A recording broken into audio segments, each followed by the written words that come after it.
a Wrap with Reggie and Sam podcast, the podcast of the people. We are broadcasting live here from the Wembley Center with a community outreach event that is going on.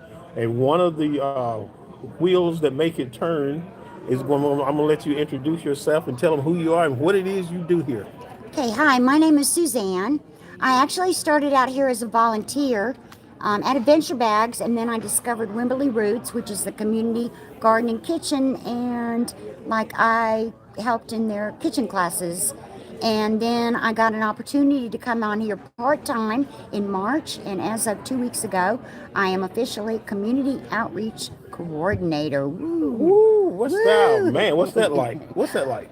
It's very busy. You know, part of the joys is being able to plan an event like this. I'm getting involved with our commercial kitchen users.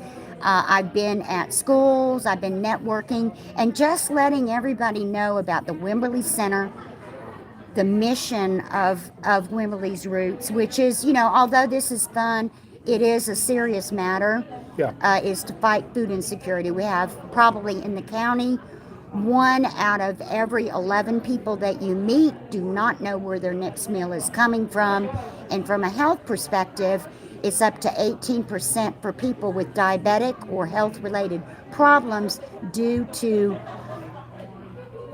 less than good eating habits, which a lot of times just has to do with the accessibility of food. Yes, the dietary deficiencies that You are in got it. people's diet. You got I it. completely understand that. So when an event like this takes place, and my hats off to you, by the way, this has been a Thank you. well attended, and the variety of vendors here is kind of speaks to the fabric of the community. You got a lot of good people here, a lot of information that people did not know, and I'm still interested about those bees. Gotta understand. But the other thing I knew, because Melinda was talking about earlier, Melinda from Spirit of Share, her and I were talking about, the bee pollination. Since you could actually see the honey dripping off of the cones out there. I got to go witness that. And we were talking about, the only thing I've heard about cross pollination, I have no idea what that is, but I'm anxious to. And like grilling and chilling out there, like I was telling her, they smell amazing. Like I said, sound I'm good, no sound, but that smell came right on through. And when you put together an event such as this, what is your goal? What do you want people to say when they walk away from it? Like, okay, this event goes on until 2 a.m. I mean 2 a.m. 2 to 2 p.m. When people walk out of here at 2 o'clock and they're getting in their car and riding home, what is the conversation that you want them to be having about this event? I want them, first of all, to say, whoa, that's what was in that building, because a lot of people don't know.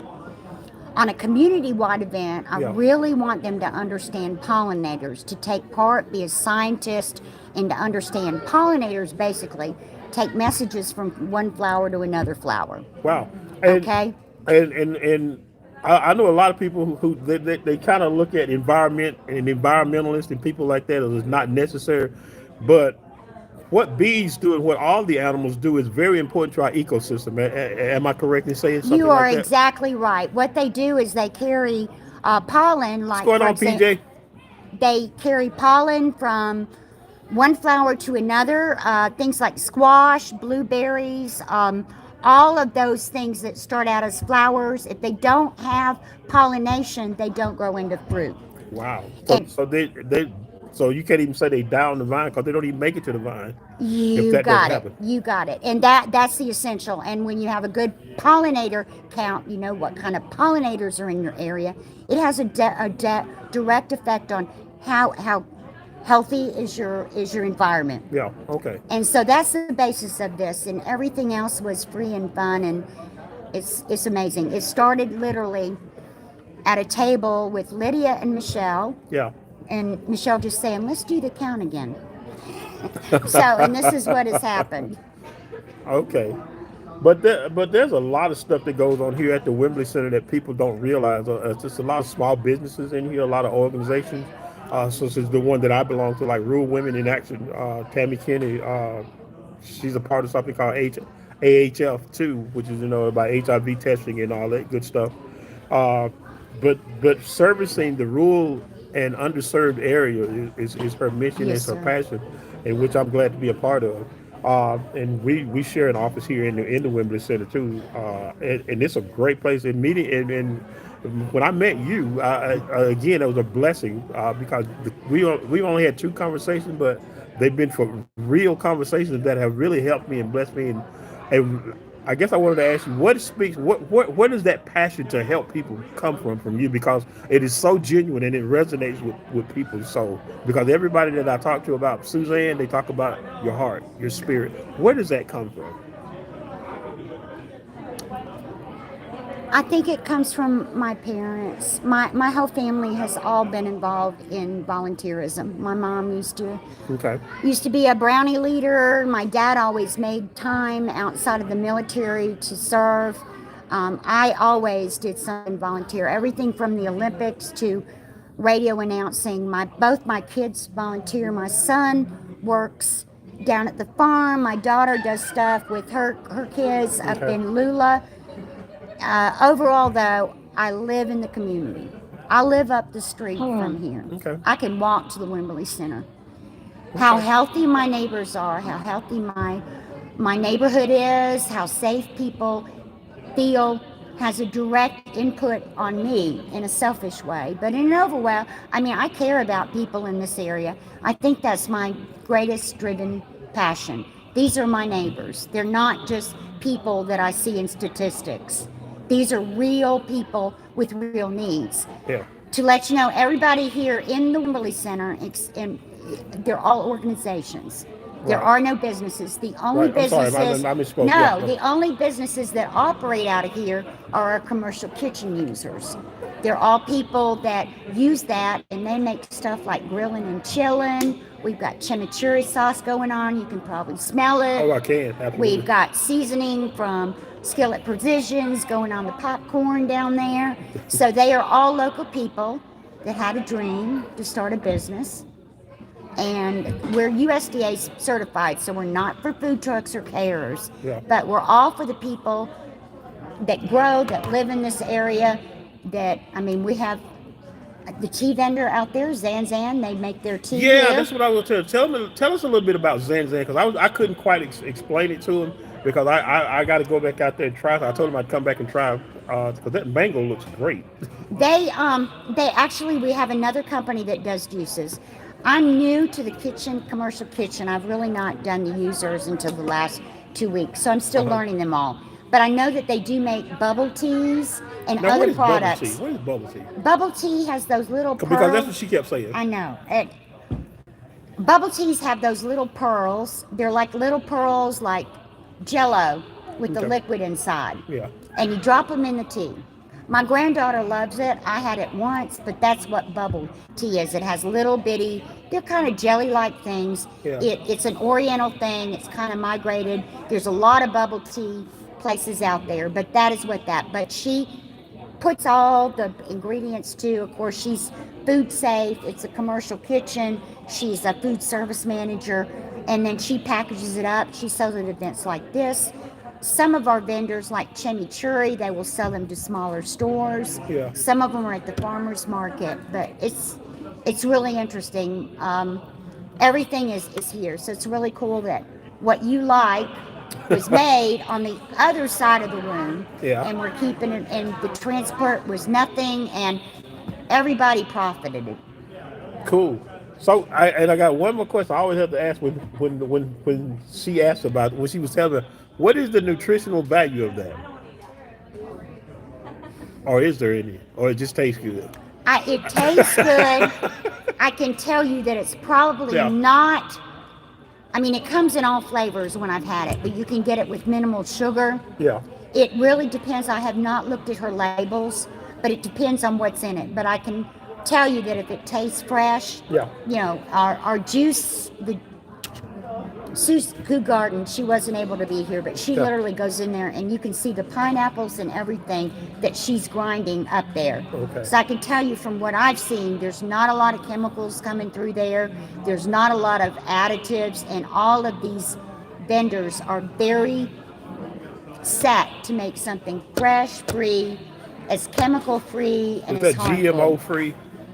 I Yes. heard a lot of, Yeah. and No. that, and when it comes, if you're thinking about healthy eating, that's where you can start. But looking at those packaging that has that on there, GMO free, Well, that is, and that brings up another thing about pollinators and yeah, how important they are.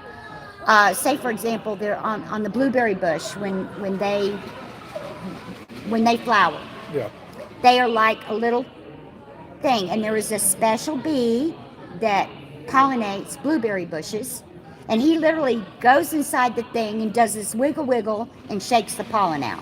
I gotta ask, how do bees know to do that? I don't know. Isn't that one of the That is mysteries? A lot you wonder about because obviously they don't get paid for it. I mean, no. but it's what they do. And getting to the point again, Yeah, what? Okay, you got a blueberry bush. You can put all the whatever chemicals you want, and you might get good, bad, fat yeah. blueberries. But you got to wonder what made them grow so big. Well, if that little natural bee goes in there and shakes it up and moves that pollen, and you have a big old That's bush, what made it happen. that's the way things are So meant it's to be not grown. artificial. You got it. And it gets back to the GMO. And it gets back to, of course, that's Wimberley's roots mission to instruct people in gardening, to have healthy eating, to promote healthy eating, and we've got a community kitchen out there. And you I got mean, a a garden, you garden. got a community garden too. So that was my great segue to that because that's what I was about to ask you. The community garden. Tell us about that. Well, it's called a community garden. That doesn't mean it's my garden or your garden, or if you go out there, it belongs. It belongs to the community. Yeah. Right now, we're operating on maybe 3 key volunteers.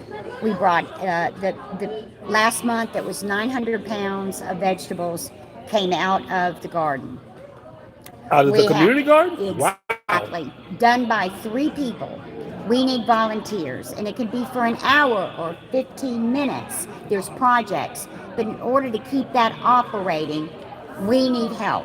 Now, on the other side, we just Yeah. had Seeds International that appreciate our program, know our area, and this was a big partnership, like with a lot of making sure we were right. They looked at our area, they looked at our photos, they talked to people.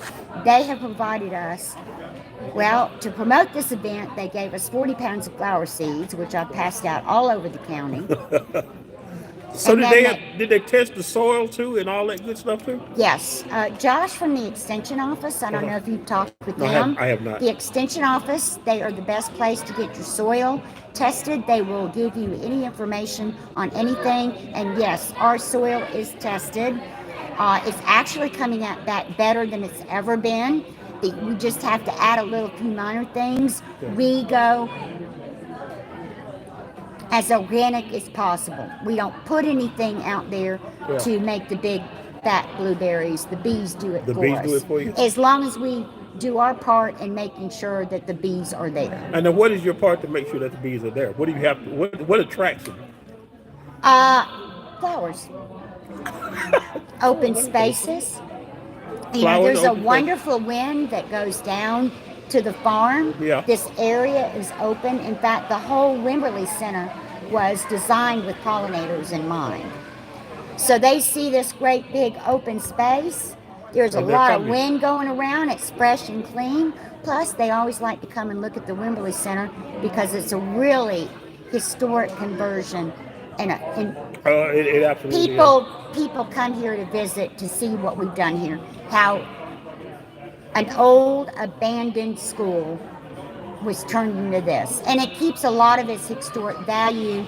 In my office, the lights are above my head like an old library where kids Yeah. couldn't touch them. The stage is a lot of the original wood. What we're sitting in, this is Mr. Wimberley's spanking chair. I mean, Yeah. it's just a unique place. There have been a lot of people that come in and said, wow. And it began from conversations when a school just sat there. And to I guess to tell my age, I went to first grade here. Yeah. I went to first grade and my the principal then was Miss Sims' husband. His name Oh, was Festus okay. Sims. And I remember sitting in that chair when I was getting ready to register for. I have one in my office. I When love I it. was getting ready, because my mom and I were in the office, we had moved from Gwinnett County to Lawrence. I mean, from to Winder. Uh, and we were in the office. They told us the secretary told us to go in the office and just sit at Mr. Sims. Mr. Sims would be in there, and I sat in his chair. And I didn't know when I came in, it was one thing he said. He started laughing. He said, "You like that chair?" And I was like, and I realized then I was sitting in his chair. My mom said, "Get out of that damn chair." That's a small tidbit, but I Cool. got history here. And like I said, this community and what you guys are doing to try to help revitalize it, and by doing events like this, and opening up for nonprofits to come in so they can have centrally located to serve this community. 'Cause like I said, within walking distance, and that's why when I go Facebook Live, the YouTube Live, what I tell them now is that you know you got time to get here. You got time to get here, and this is a great event. And Suzanne, thank you so You're much for very having me. welcome. This is a great opportunity. It's one that I will cherish. And like I said, I got over 8,000 subscribers, and a lot of them have been on. Thank you guys for commenting in the chat, Facebook Live, YouTube Live. We did both of them live today. First time I did that, but I thought this was great. It turned out great. 3 really great interviews, and thank you guys so much for having me. And again, this is going on till 2 p.m. So you guys still got time to come out, especially if you're in this community, you wouldn't walk in this before. You got time to come out for about another hour and just enjoy and see what you guys. This effort was not in vain, Miss Susan. Thank you guys so much. And as like we like to always like to say at the end of every broadcast, it's a wrap. Thank you for No, having me. no, one more thing. One more thing. Go ahead. Go Okay. ahead. This stage Yes. is yours for podcasts as long as we don't have anybody up here and we're starting to get busy. If you Thank you. ever want to, you can sit in the seat in a different way. Thank you so much. Oh my God, thank you so much. That is really a thank you so much. I'm being blessed here. Thank you so much. And again, like we say at the end of every podcast, Reggie, I don't know what happened to you, but you were supposed to come in and chime in. But anyway, like we say at the end of every broadcast, it's a wrap. Thank you, sir. Thank you. This was awesome. Yeah, this is like your broadcast place. Is it? How cool this chair was made for you when you were in first grade and you never knew I never where knew it it. ended up. I never knew it. Oh, I never knew it. and your mom said, "Get out of that chair. Get out of that that man's chair." chair. But no, this is a perfect place for you to broadcast. It is. I mean, I know you're